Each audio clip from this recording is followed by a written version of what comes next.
All right. So if this was a movie, I have been foreshadowing this and just pretty much straight in, right directly to you.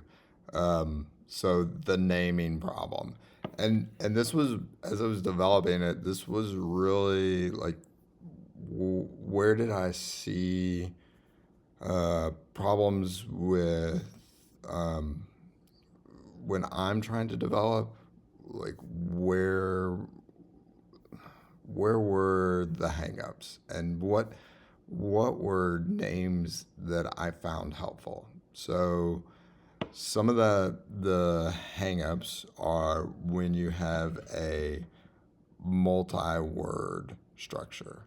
So that was kind of the first. Okay, is it a multi-word structure or is it a nested resource? Um, I like to see that nesting in my app, because when I come back to it later, I keep saying this, when I come back to the project after having not seen the code for a while, having those nested names really helps me. It tells me, okay, this thing is connected to this thing. Or like I may have three models over here that are all related and three other models over here that are all related. And so seeing that nesting tells me, okay, these three models are related and these three models are related to a different feature. And so they're kind of really separate. So one thing that I wanted to really work through was being able to have multi names and also being able to have nested resources and know when those are different.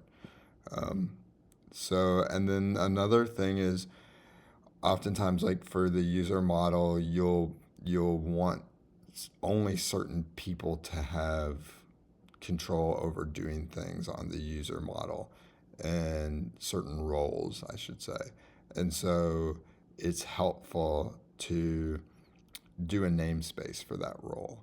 And then that way you're like, okay, here's a user controller, but here's an admin user controller. And so all of the admin functions are going to go under that admin user controller.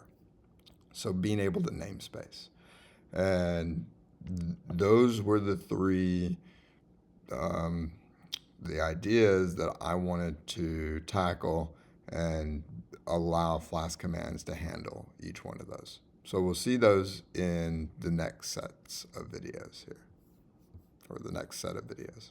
All right, see you in the next video.